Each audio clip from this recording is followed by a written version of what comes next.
Hello सबैजना सन्चै हुनुहुन्छ? स्वागत छ नयाँ भिडियोमा। आजको टपिक छ टोयलेट, रेस्ट एरिया, स्पेसल्ली हाइवेहरूमा ट्राभल गर्दा हामी नेपालमा कति दुःख पाउँछौँ। राम्रो क्लिन सफा भएको बाथरुम युज गर्न पनि समस्या हुन्छ नेपालमा होइन।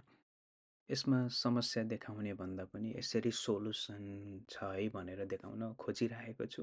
हाइवे सेफ्टीदेखि लिएर लोकल टुरिज्म प्रमोटमा यसले कस्तो हेल्प गरेको हुन्छ। त्यही भएर लोकल बडिज, गाउँपालिका, नगरपालिका अथवा सरकारी उच्च ओहदामा बस्ने मानिसहरूले पनि यो भिडियो हेरिदिनु हो भने प्लिज कन्सिडर गर्नुहोला। भित्र देखिराख्नु भएको त टोयलेट हो है। मिलाएर बनाइएको हुन्छ। कारहरूलाई पार्किङ छ, उता ट्रकहरू, बसहरूलाई छुट्टै हुन्छ। अनि ठाउँ हेरेर, स्पेस हेरेर त्यहाँ छुट्टै पेट्रोल पम्पहरूदेखि लिएर दोकानहरू राखिदिएको हुन्छ, खाजा खाने रेस्टुरेन्टहरू राखिदिएको हुन्छ। यो चाहिँ सानो हो। यसमा सानो सानो कुरा पनि ख्याल गरेर बनाइएका, सफा, चिटिक्क परेका, बसौँ बसौँ युज गरौँ गरौँ लाग्ने खालको हुन्छ। हेर्नुहोस्, हेर्दै जाउँ। यो चाहिँ भेन्डिङ मेसिन छ खाजा पानी खानको लागि। त्यति ठुलो होइन, त्यही भएर। अनि हेर्नुहोस्, ठाउँ ठाउँमा यस्तो ट्रास क्यानहरू राखिदिएको हुन्छ। टेबल चेयर छ, सफा छ भुइँमा, फोहोर छैन, अपाङ्ग मैत्री छ। हेर्नुहोस्, हिँड्ने बाटोहरू आयो रोक्यो युज गर्न पाइन्छ।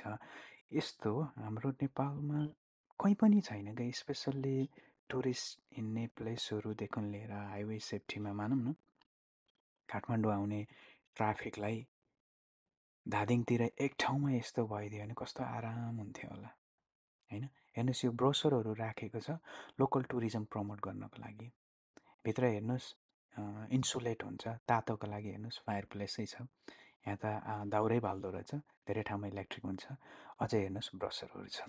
अब आउँछ मेन टपिक, रेस्टरुम देखाउँ कि नदेखाउँ भन्ने थियो। तर भित्र दुईवटा कुरा हेरिदिनु होला, सफा र कतिको सफा छ र सानो सानो कुरा कस्तो ख्याल गरेको छ हेरिदिनु होला है त। ल भित्र जाउँ। यो हात धुने ठाउँ भयो होइन। अनि त्यसपछि यो पिसाब फाल्ने ठाउँ भयो। यो बोइज सेक्सन हो। हेर्नुहोस्, सानो सानो सानो बच्चाहरूको लागि हेर्नु, हाइट एडजस्ट गरेर तलतिर राखिदिएको छ होइन। त्यो कुरा भयो। सफा हेर्नुहोस्।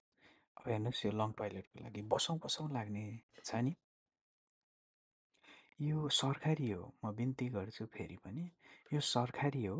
त्यहाँ एकजना मान्छे अफिस आवरमा जहिल्यै हुन्छ र उसले सफा गरिरहेको हुन्छ। उसको त जागिर हो। सानो सानो डिटेलहरू हेरौँ।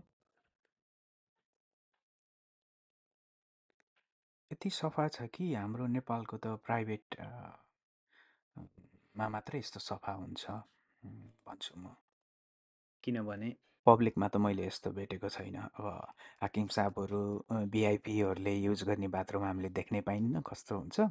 तर पब्लिकमा चाहिँ बसौँ बसौँ लाग्ने चाहिँ खासै हुँदैन है।